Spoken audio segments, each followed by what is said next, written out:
Il n'y a personne qui investit du temps de qualité et de manière constante dans la prière en esprit qui ne reçoive pas ce don de la vue spirituelle.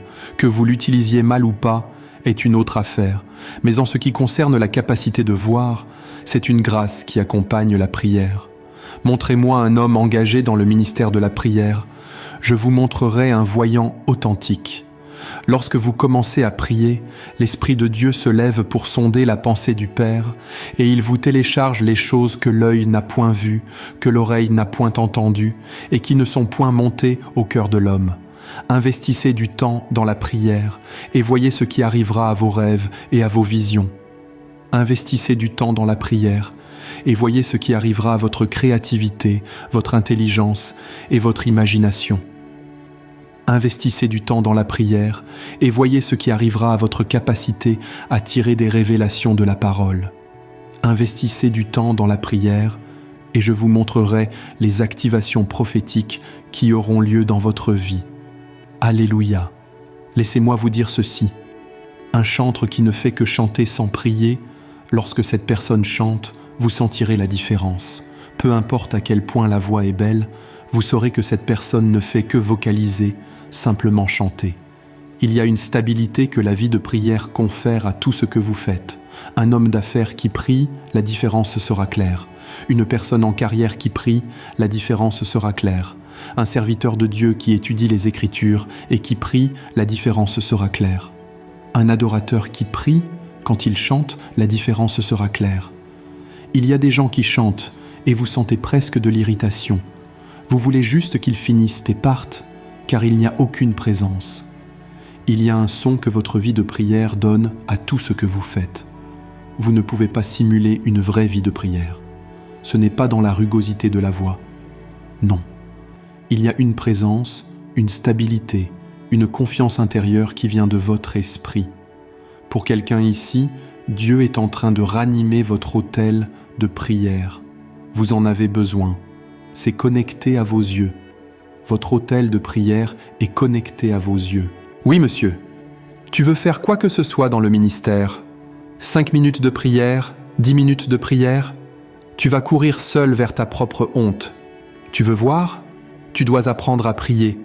Génère de l'énergie en priant en esprit. Oui, monsieur. Homme ou femme, éduqué ou pas, lorsqu'il s'agit du don de vision, mesdames et messieurs, il est connecté à une discipline riche et constante dans le ministère de la prière. Il y a des gens, c'est dans la prière qu'ils reçoivent certaines mélodies dans l'esprit. Vous commencerez à entendre des sons, vous allez les écrire. C'est dans la prière que certains messages, qui n'ont même pas été préparés, naissent. Les Écritures vous viendront. C'est dans la prière que le plan de 10 ans de votre destinée peut être téléchargé. Parfois, vous prierez jusqu'à ce que vous vous endormiez. Ce sommeil-là n'était pas de la paresse. C'était un sommeil à la manière d'Adam, parce que quelque chose devait sortir de vous. Mesdames et messieurs, la paresse dans le domaine de la prière est un cancer qui détruira de nombreux chrétiens. Vous devez obtenir la grâce, par l'Esprit, d'être un homme et une femme de prière constante.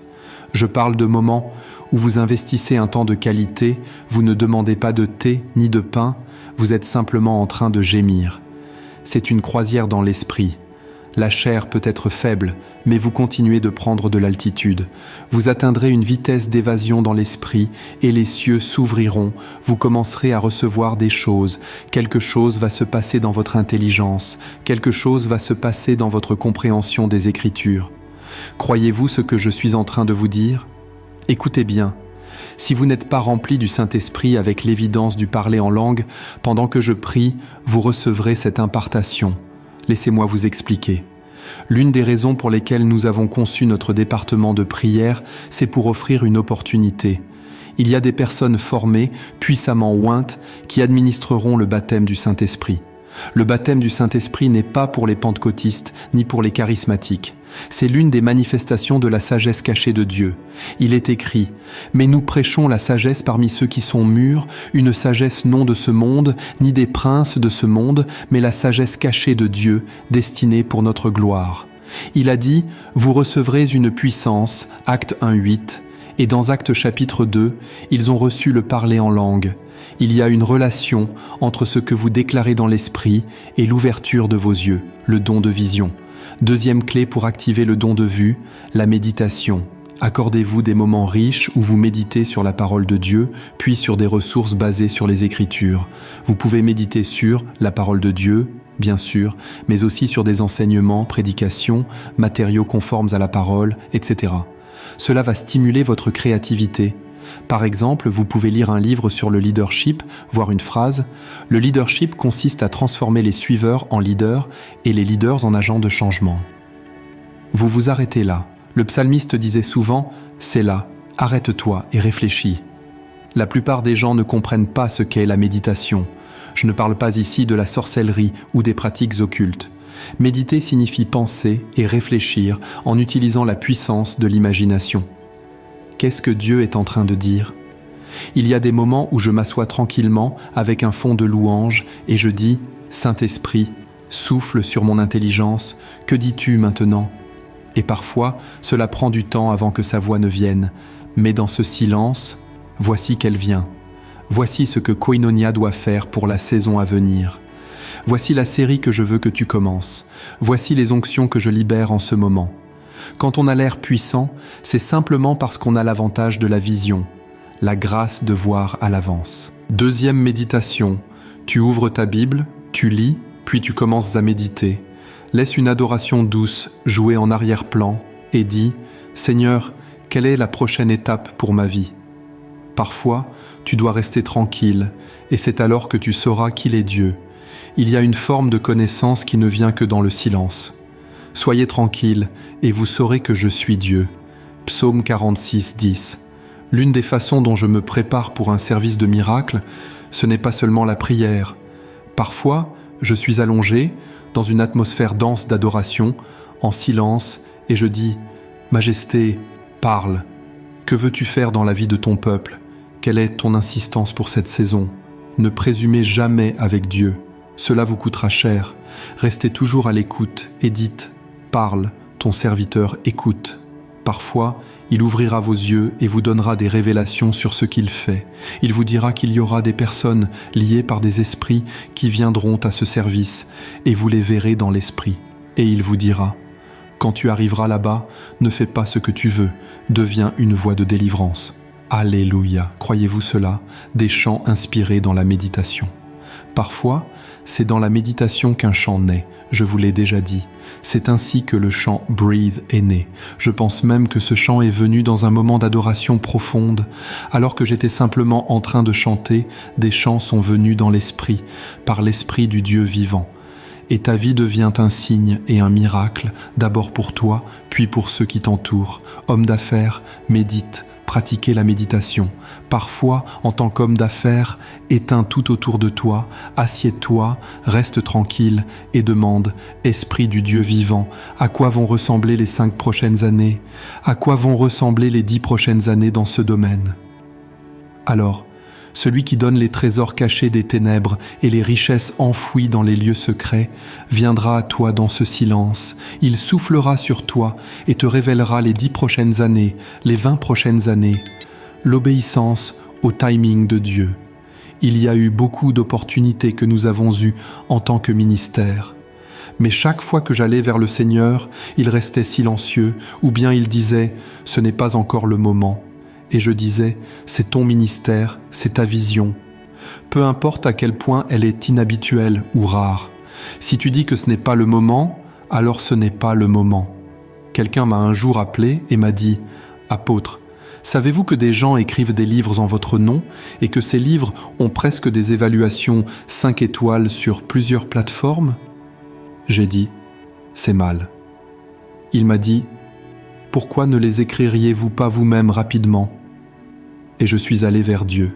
« Majesté, qu'en dis-tu » Et il a dit, « Ce n'est pas ton temps. » La folie de ceux qui voient fera de toi un champion, de façon mystérieuse. Tu feras des choses inhabituelles, mais elles viendront avec puissance et un impact transgénérationnel. Alléluia, gloire au nom du Seigneur. C'est ainsi que Dieu nous a aidés en tant que ministère. C'est ainsi qu'il a aidé beaucoup de personnes qui ont appris la sensibilité spirituelle. Méditation, mode d'emploi. Écrivez-le, méditation. Parfois, vous pouvez utiliser des confessions basées sur la parole, des versets enregistrés sur des sujets précis, ou simplement de l'adoration comme des instruments doux, comme les cordes qu'on entend maintenant. Et vous vous imprégnez de cette gloire. Quand la gloire viendra, il n'y aura plus de mots à dire. Quand la gloire viendra, il n'y aura plus de mots à dire. Préparez-vous dans le secret, mes chers. Laissez-moi vous enseigner un secret. Chaque fois qu'on vous donne l'opportunité de chanter ou de prêcher, ne vous levez pas simplement avec des chants écrits à la va-vite. C'est dans le lieu secret que le Saint-Esprit peut organiser vos chants, des chants que vous aviez oubliés.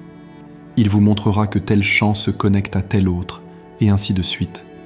Quand vous aurez alors l'opportunité de chanter, vous arriverez avec une suite orchestrée par l'Esprit qui touchera profondément les cœurs. On vous demandera « Comment as-tu fait pour enchaîner ces chants ?» Et vous répondrez « C'est venu dans la méditation ». Dans le calme, quand vous restez avec l'Esprit, les destinées sont changées. Vous entendrez des sons dans l'Esprit. Dieu vous dira « Ceci plus ceci égale cela ». Homme d'affaires, médite. Dès que tu médites, voici qu'il vient. Voici la prochaine phase de ce que le monde fera. Devance-les en faisant cela. Quand la gloire viendra, il n'y aura plus de mots à dire. Troisième et dernière manière d'activer le don de vue, l'impartation. Et c'est ce que vous êtes sur le point de recevoir. Oui, monsieur, c'est une grâce qui peut être transmise. Éphésiens 3:9. Et de mettre en lumière pour tous quelle est la dispensation du mystère caché de tout temps en Dieu. Chant. Quand la gloire viendra, il n'y aura plus de mots à dire. Lisez à haute voix les 6 premiers mots que vous voyez. Comptez-les dans votre tête avant de lire. Prêt, 1, 2, 3. Et de mettre en lumière pour tous, encore, et de mettre en lumière pour tous. Il existe une grâce qui peut faire voir non pas certains hommes, mais tous les hommes. Tous les hommes peuvent voir en fonction de la grâce qui repose sur eux. Tous les hommes ne verront pas forcément des visions, mais tous peuvent rêver. Beaucoup peuvent voir des visions. Tous peuvent avoir accès à des révélations surnaturelles des Écritures. Tous peuvent recevoir l'intelligence créative à une échelle surnaturelle, et tous peuvent avoir accès aux activations prophétiques, paroles de connaissance, visions, expériences surnaturelles extraordinaires. C'est l'héritage des saints. Et dans les 2 à 5 minutes qui suivent, comme l'Esprit me l'a instruit, je veux vous transmettre cette grâce. Je vous l'ai dit, c'est un don que Dieu veut accorder. Seigneur, la circoncision qui doit se produire dans ma vie, pour pouvoir porter le nouveau que tu veux me donner, qu'elle ait lieu, la circoncision de la chair, la circoncision du cœur, qu'elle ait lieu. Élargis-moi, Seigneur, tout ce qui doit être ajusté en moi pour porter des niveaux supérieurs de grâce, de prospérité, de sagesse, d'influence, d'accès, qu'il en soit ainsi. Quelqu'un prie. Tu es un financier du royaume ? Prie. Ce n'est pas « donne-moi, donne-moi, donne-moi ». Ta première prière doit être « fais-moi ». Fais-moi. Ne prie pas seulement « Seigneur, donne-moi des milliards ». Non, cette version de toi serait un intendant inefficace. Seigneur, travaille mon cœur afin que mes mains soient fidèles. Travaille mon cœur afin que mon compte en banque soit fidèle. Travaille mon cœur afin que mes sermons soient exacts. Travaille mon cœur afin que mes résultats soient authentiques. Au nom de Jésus.